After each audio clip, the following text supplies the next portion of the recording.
अमेरिकी राष्ट्रपति Donald Trump के हालिया बयान ने पश्चिम एशिया की राजनीति, वैश्विक तेल बाजार और समुद्री सुरक्षा को लेकर एक बड़ा सवाल खड़ा कर दिया। क्या अमेरिका सच में पीछे हट रहा है या एक रणनीतिक ठहराव है ये? ट्रंप ने कहा कि हॉर्मुज स्ट्रेट में फंसे जहाजों को निकालने के लिए शुरू किया गया अमेरिकी मिशन प्रोजेक्ट फ्रीडम फिलहाल कुछ समय के लिए रोक दिया जाएगा। उन्होंने ये भी साफ किया है कि यह फैसला पाकिस्तान के अनुरोध पर लिया गया, जी हां, जिसने अमेरिका और ईरान के बीच मध्यस्थी की भूमिका निभाने की कोशिश की है।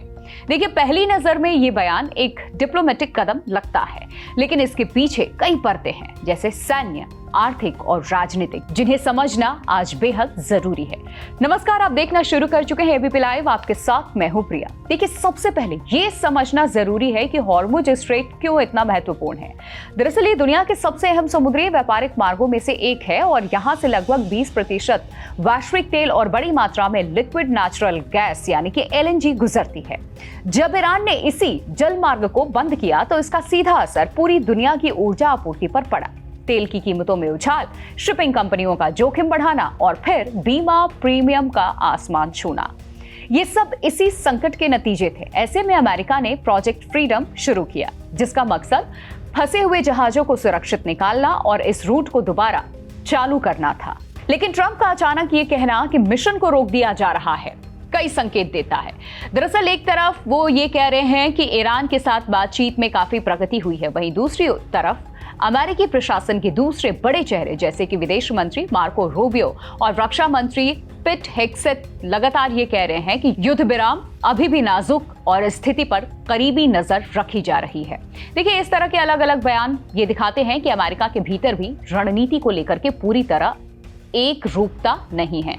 अब सवाल ये उठता है कि क्या ये वाकई पीछे हटना है? इसका जवाब इतना सीधा नहीं है। अंतर्राष्ट्रीय राजनीति में कई बार रुकना भी एक रणनीति होती है। ट्रंप प्रशासन शायद ये समझ चुका है कि लगातार सैन्य दबाव बनाने से ईरान पूरी तरह झुकने वाला नहीं है। उल्टा इससे क्षेत्र में तनाव और बढ़ सकता है, जिससे तेल की कीमतें और ऊपर जा सकती हैं। अमेरिकी अर्थव्यवस्था और घरेलू राजनीति के लिहाज से ये ट्रंप के लिए जोखिम भरा हो सकता है और इसीलिए प्रोजेक्ट फ्रीडम को रोकना एक तरह से ईरान को बातचीत की मेज पर वापस लाने का प्रयास भी अमेरिका का हो सकता है। देखिए, ईरान ने इसे अपनी जीत बता दिया। ईरानी मीडिया का यह कहना है कि अमेरिका लगातार नाकामियों के बाद पीछे हट गया है।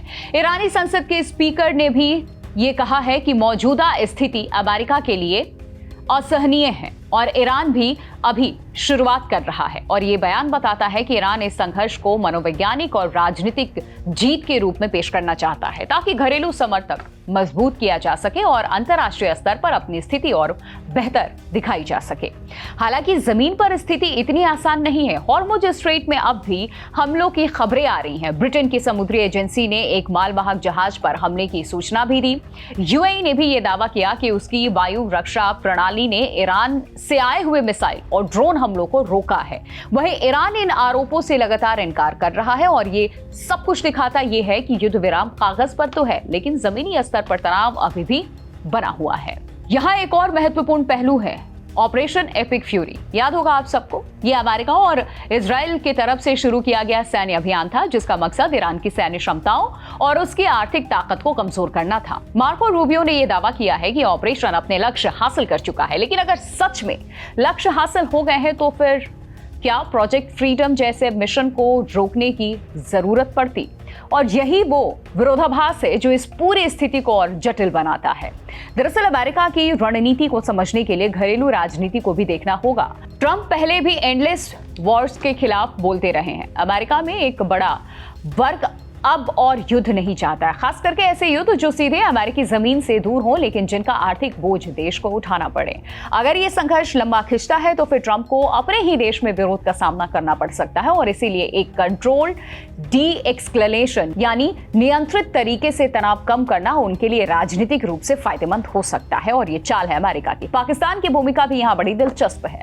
ट्रंप ने खुद कहा है कि यह फैसला पाकिस्तान के अनुरोध पर लिया गया। इसका मतलब यह है कि पाकिस्तान ने इस संकट में एक मध्यस्थ के तौर पर अपनी भूमिका निभाने की पूरी कोशिश की। ये इस्लामाबाद के लिए एक बड़ा कूटनीतिक मौका हो सकता है, क्योंकि इससे वो अंतर्राष्ट्रीय मंच पर अपनी अहमियत दिखा सकता है। हालांकि ये भी देखना होगा कि ये मध्यस्थता कितनी प्रभावी साबित होती है।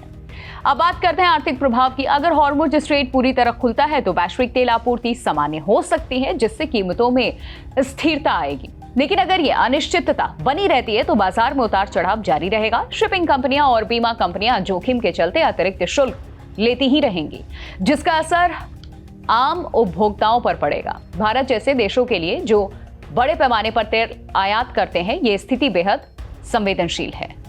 एक और महत्वपूर्ण बिंदु है अमेरिका द्वारा ईरानी बंदरगाहों की नाकेबंदी जारी रखना। इसका मतलब यह है कि भले ही प्रोजेक्ट फ्रीडम रोका गया हो, लेकिन आर्थिक दबाव की रणनीति अभी भी जारी है। यानी अमेरिका पूरी तरह पीछे नहीं हट रहा, बल्कि अपनी रणनीति को थोड़ा बदल रहा है। ये हार्ड पावर से स्मार्ट पावर की ओर शिफ्ट भी हो सकता है, जहां सैन्य कार्रवाई की जगह आर्थिक और कूटनीतिक दबाव को प्राथमिकता दी जाती है। ट्रंप का यह कहना है कि वो जापान और चीन के साथ इस मुद्दे पर चर्चा कर रहे हैं और यही दिखाता है कि अमेरिका इस संकट को एक बहुपक्षीय समाधान की दिशा में ले जाना चाहता है। अगर चीन जैसे बड़े ऊर्जा उपभोक्ता और जापान जैसे सहयोगी देश इसमें शामिल होते हैं तो ईरान पर अंतर्राष्ट्रीय दबाव बढ़ सकता है। लेकिन ये भी एक सच है कि चीन के अपने हित पहले हैं उसके लिए, और वो ईरान के साथ अपने संबंधों को ध्यान में रखते हुए ही कोई कदम आगे उठाएगा।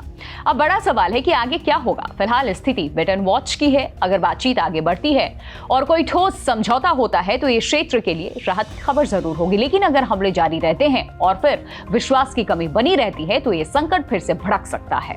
अमेरिकी सेना और उसके सहयोगी पहले से ही हाई अलर्ट पर हैं और किसी भी बड़े हमले के बाद स्थिति तेजी से बिगड़ भी सकती है। कुल मिलाकर के ट्रंप का यह फैसला ना तो पूरी तरह पीछे हटना है और ना ही पूरी तरह आक्रामक रुख छेड़ना। ये एक रणनीतिक विराम है जिसमें अमेरिका एक तरफ बातचीत का रास्ता खुला रखना चाहता है, वहीं दूसरी तरफ दबाव बनाए रखना भी नहीं छोड़ रहा है। ईरान इसे अपनी जीत के रूप में पेश कर रहा है, लेकिन असली तस्वीर कहीं ज्यादा जटिल है। आने वाले दिनों में ये साफ होगा कि ये विराम शांति की दिशा में एक कदम है या सिर्फ एक अस्थायी ठहराव था जिसके बाद टकराव फिर से तेज हो सकता है।